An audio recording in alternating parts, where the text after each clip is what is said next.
Hey guys, how's it going? Phil Monteleone, the Book Peddler here. If you haven't, I hope you like and subscribe to my channel, the Book Peddler. Stay up to date on book buys, in-store, out-store activity, book selling, and business experiences in the book trade. I run a used bookstore in the sticks of Smithville Flats, and I actually just went to an estate sale recently, and that's what this video is going to be on, is how to buy books at estate sales, tips and tricks, different tactics that I've used and whatnot to get good deals, to end up with the material I want and be able to turn a profit. So the last video I did, I bought at an estate sale, had a lot of success. I've been doing this for quite a while at this point, and I have had questions in the past. I had one recently on where can I find estate sales. I said, you know something, I'd like to do a video on this.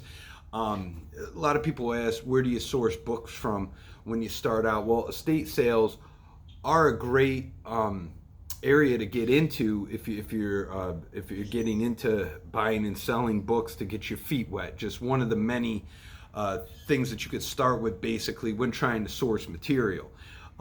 So basically what I did was I wrote out a handful of stuff here that I have in front of me to share with you guys. This video is going to be a bit extended, but I think you will find great value in it if you're just starting out, or maybe if you have gone to a few, maybe some things to pay more attention to and to help you end up getting what you want, and selecting a solid sale to go to, so that you're not going to waste your time. So you know, I've generally have had great success at these things. I love book sales as well, but probably some of my best material has come from estate sales, and I've been able to flip it for good profit. So let's get started here. Now, what this brought back in mind, and it might be to some of you, is that early on, it might be a little intimidating at first, you know. It can be a bit chaotic. Your attention can be diverted if you start watching somebody else, or whatever the case may be. So I'm just here to say, stay focused on your mission. You'll be okay. But I'm going to break down how I approach estate sales. So first of all, how do I find estate sales? Well, some of them are still published in papers and whatnot, but I go to a website called estatesalefinder.net or .com, estatesalefinder.com.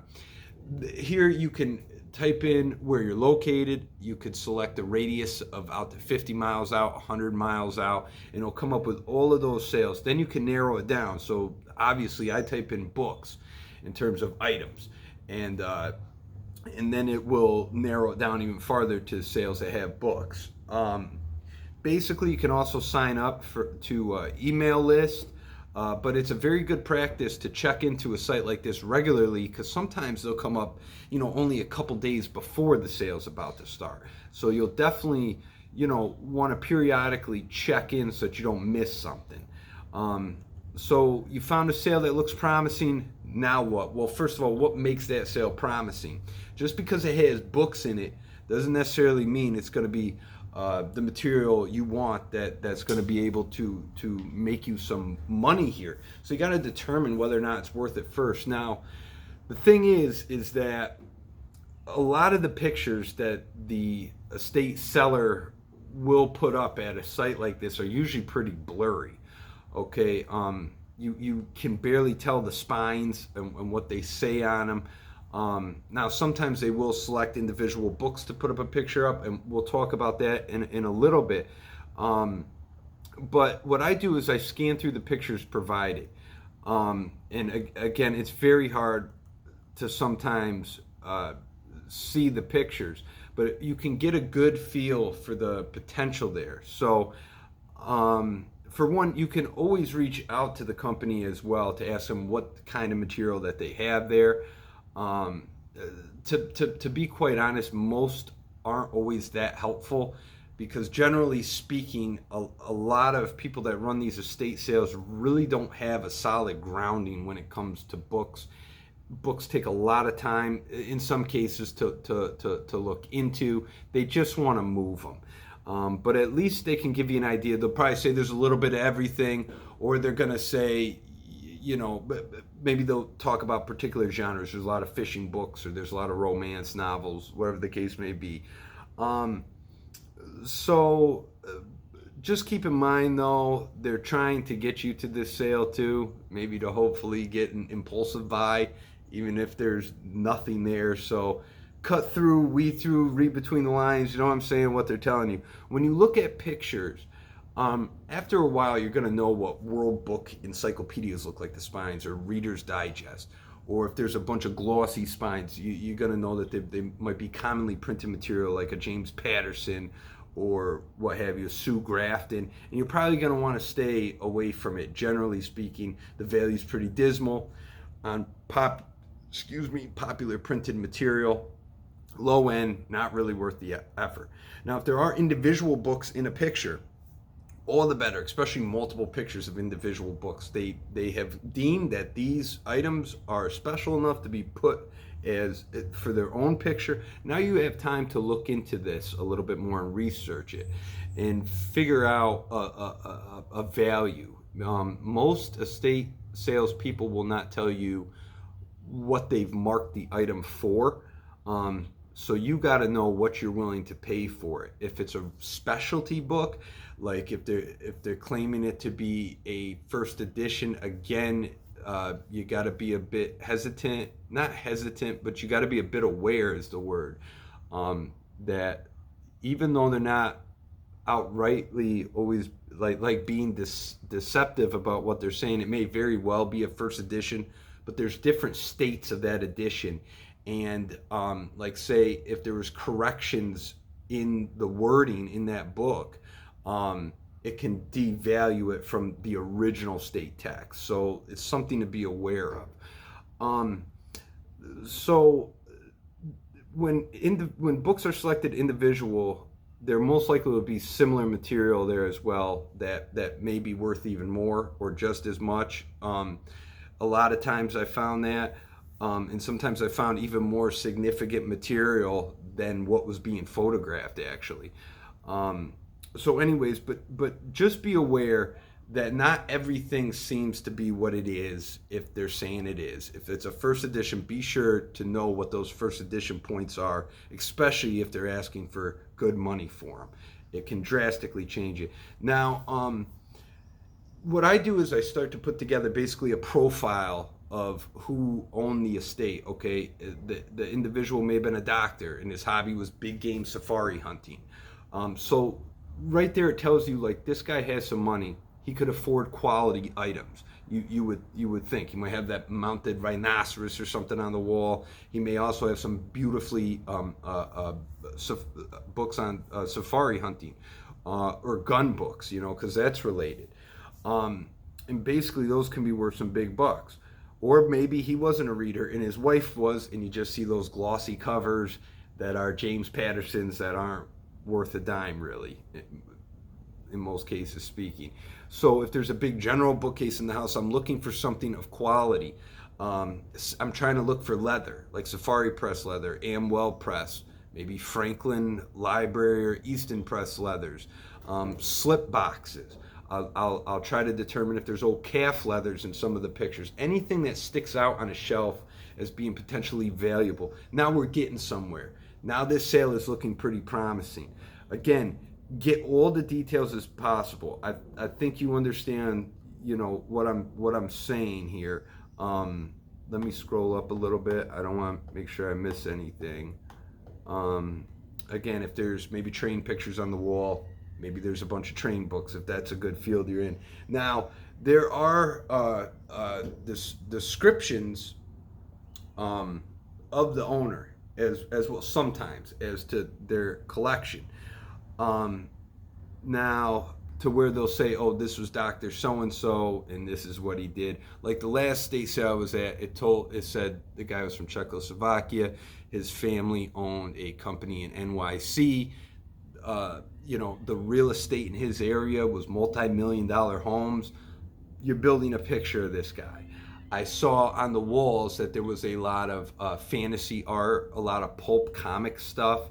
So I kind of figured that a lot of the books would be similar as well in relation to that. So it made it appealing for me to go further now. Now, if the description lacks, again, I may ask the estate dealer on the question, as I said before, the types of books, and also get an idea of what they're selling them for. Now, they might say, well, most books are, X amount, but some are a little bit more than others. And so, anyways, just take the time to investigate if there's individual pictures up. That was the main point. Areas are important in some cases. A lot of places I go to are actually like old farmhouses or old homes in little towns in the countryside. Elderly people who lived in the area there like their whole life and never threw out anything. They may have books from generations ago from the same area. Again, do your homework with the information provided. You can also look at the quality of other items they have, whether it's antiques, art, and again, sometimes these can cross over in terms of value and the kinds of material that may be there. Now, sometimes I don't always, if I call the estate dealer, I don't always divulge exactly as to what I'm interested in immediately or who I am. So I may ask multiple questions concerning other items on top of the ones I want to for a couple reasons. If I know generally what a particular item on the market fetches and they're asking above retail for that item, like, I don't know, this coffee cup, maybe it's some rare coffee cup on market, it's a $40 coffee cup, they have it marked 40 or above or 30, there's not much money to be made there. Sometimes it may cross over to other items like books. They may have it priced very high or at retail level, and then you might want to think further, depending on distance, whether this is going to be worth your time. So it's just evaluating and putting all these things together. Sometimes I'm also cautious about letting them know exactly what I'm interested in to begin with, because sometimes estate dealers are tied to different booksellers.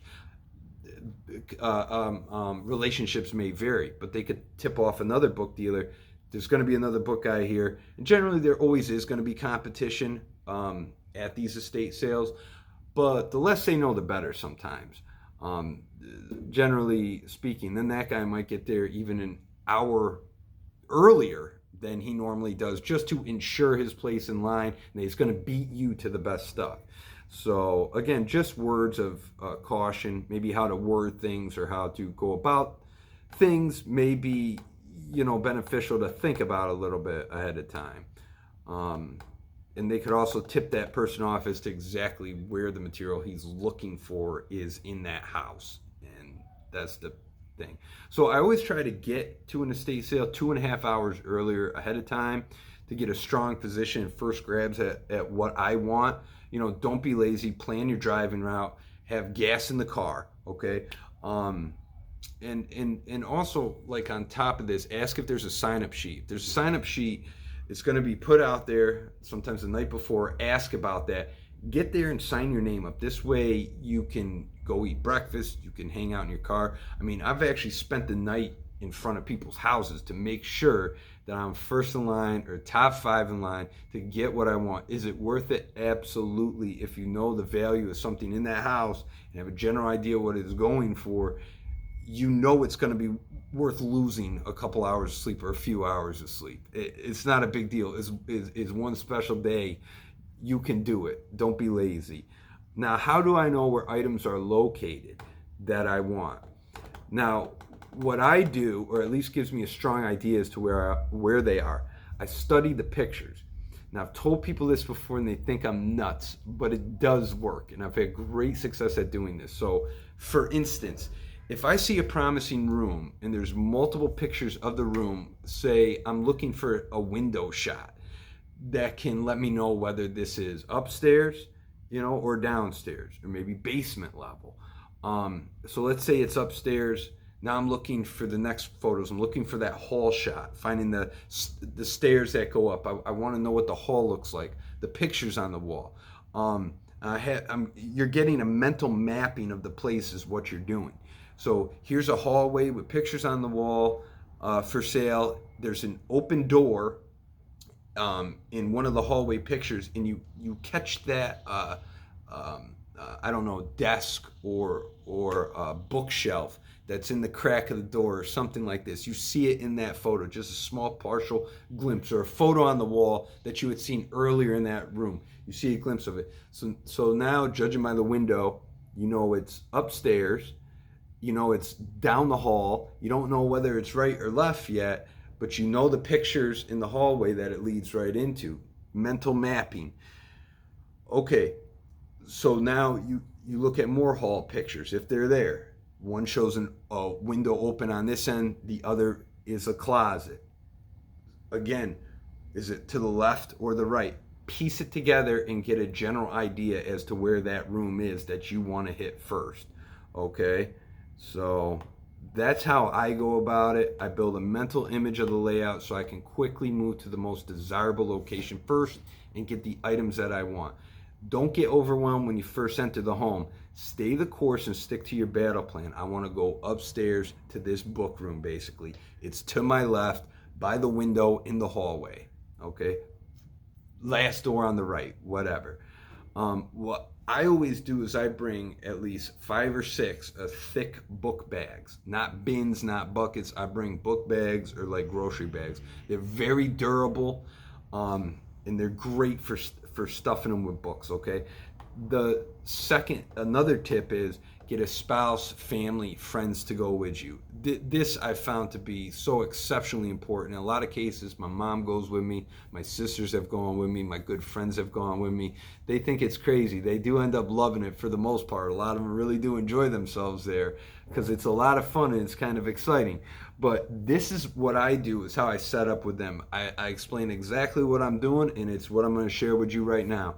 And by the way, it also fills up another space in line, right? So there you go. Your right-hand guy's there with you. So I tell them, first off, don't distract me or anything of this matter. You know, if the item's worth taking, I don't want my eyes diverted from my business because they're distracting me. They're there for one job. So what I'll do is I'll load up a couple bags of books. I'll hand it to them. They'll go off into an intermediary location, put them down, and put a blanket or a coat over them. And I've even started making sold signs that I put over that too. You'll definitely want to, and then they come back for more. You're definitely going to want to do this because there's a lot of shady behavior that I've seen before at places, or I've heard stories, that's for sure. Same with that book sales.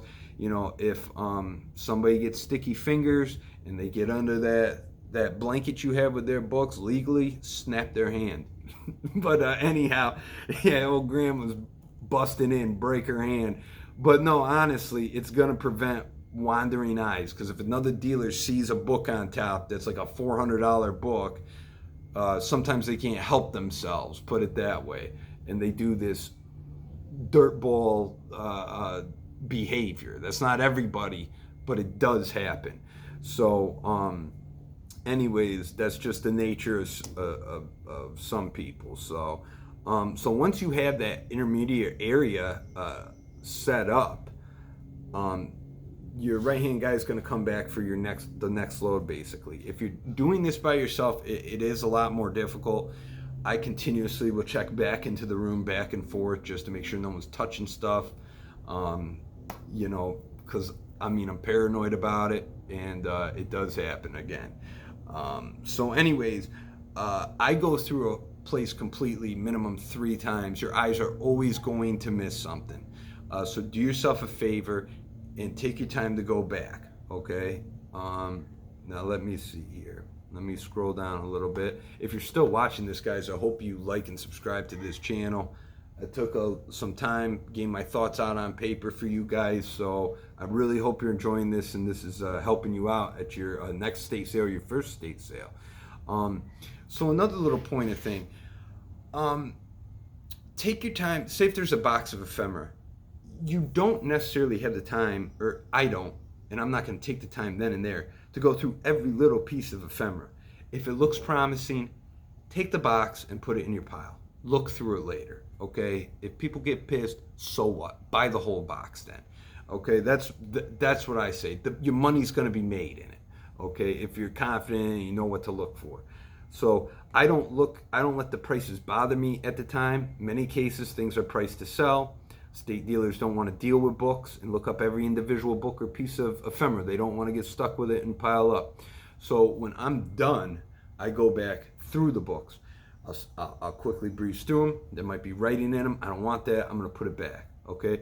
If I'm stuck on a book on a shelf, I think it might be a first edition. I'm not sure it has that same jacket or whatnot, but I don't really have time to mingle through it or find the word corrections or whatever that case may be. I'm not going to take the time then and there because I'm there for business. I got to keep it moving.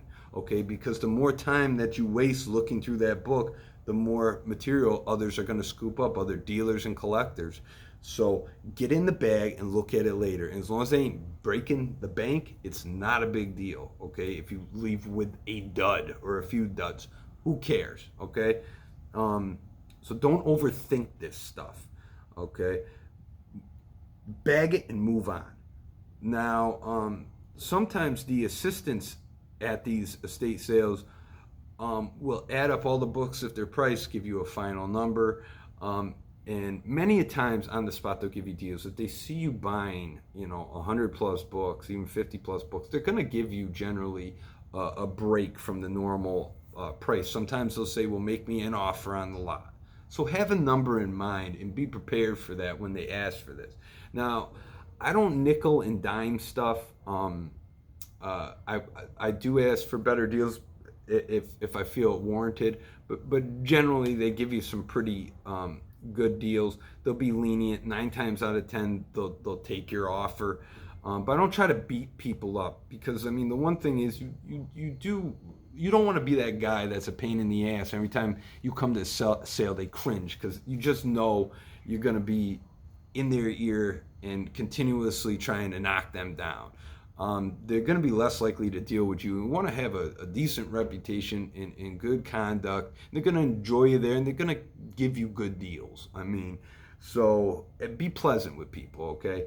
Now, I will say, if you see something you like, and by the way, another reason why they're going to give you that deal, generally speaking, is because you've been there a while now picking. Maybe some dealers have left. They don't want you to put this item back.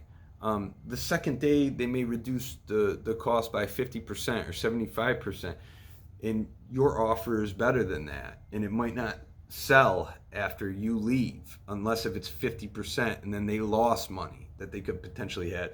Now, sometimes if a book, if an individual book is priced very high, say for instance, and you can't afford it, or you just think it's too much and you're not going to be able to make money, write them an offer. Say, hey, I'm going to leave you with this offer. Here's my number. Here's my information. If it doesn't go, give me a call. This is what I can pay for it. A lot of times I've ended up leaving with it. Generally, people are not going to buy a book for $1,000, $500, even $2,000. I will if it's worth it, but I'm generally speaking, if they're asking way too high, I'm going to come in with an offer, and generally speaking, I'm going to win that offer. So have these things in your mind. If you see something you like and you're on the fence about it, don't put it down. Then it's fair game. Take the item or you're going to regret it. It's just money. You'll make it back. If you make a bad buy, you're going to learn something. If you want an item, buy it, or you're always going to have to think about that in your head for years to come. And trust me, I know, because I've been there. So another thing is, do not get your emotions involved in this. It can be an emotional thing, especially for people starting out doing this thing, because there's a lot going on. And don't squabble, pick and choose your battles with people. But that's what I want to say is this is business, okay? Emotions is not involved when it comes to business, okay? I've learned that the hard way before. Sometimes I keep learning, but generally speaking, I'm pretty good. Separate them. There's always going to be another buy out there. You're not always going to be able to buy everything at an auction or an estate sale. It's just how it goes. Don't worry about it. Buy wisely and be calculated, okay? Let me see here. I'm going to discuss a couple tactics really quick. Some people will block the shelves during competition with you. Don't be intimidated. Say excuse me and reach right over and get your book. I ain't gonna let scanners sit there and scan every freaking book. If they're annoying me, I'm gonna go ahead of them and start pulling books anyways. And then they're gonna get flustered if they're not seasoned basically. Um, they might second guess themselves too on books. I'm pulling ones without barcodes that they have no idea the value. You can shake some people up sometimes. Actually, I've seen it. I've done it. Okay, and but I don't like if someone's acting like pigs there and whatnot. Don't let no one steamroll over you. You going in for work, get the work done, okay? But be pleasant and be courteous, all right? Um, but don't be bullied. Let's see here. Now, I've met some great, just to close this off, I've met great people at these sales, other dealers as well. We know each other. I love going before a sale and we stand out front for an hour and a half, just shooting the breeze, talking about buys and whatnot. We exchange cards and information. Networking is wonderful at these things. Because if there's a guy who's interested, I knew one who's interested in antique razors, and he flips those. He knows I'm into books. He'll give me a call if he comes across some books in his future endeavors. I'll give him a call if I come across antique razors or collectors as well. We work with each other well. Sometimes at a sale, I've had another dealer hold up an item and say, "You want it, or what do you think?"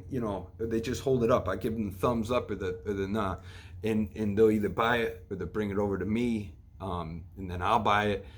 It's great way to network and develop relationships with other dealers, and it's a lot of fun to do that too. So, and you learn a lot from these people as well. So I stay in my lane with books. Do I buy other items? I do, and some of those items I bought have been because they've been recommended to me by someone who's in that field, and then generally I can sell it to them and make a little bit, and then they make a little bit too, and it works out. So estate sales are a lot of fun. There can be a lot of profit to be made. I have a great time. Just have fun, stay loose, do your research and take the time to do your research. Don't be lazy, get up early and be prepared for it, okay? Then you can go in confidently. And that's the information I had for you guys today. If you're going to go to an estate sale, been thinking about one, you're on the fence, go. They're a lot of fun. Get your feet wet. Get to know the estate sellers, the different dealers. It's such a blast. And again, I've got great material at them, and I'm sure you guys will find some great material as well. So I had time to make this video, and I hope you've enjoyed it. If you have, please like and subscribe to the YouTube channel, The Book Peddler. Stay up to date with more videos like this. Until next time I see you guys, take care.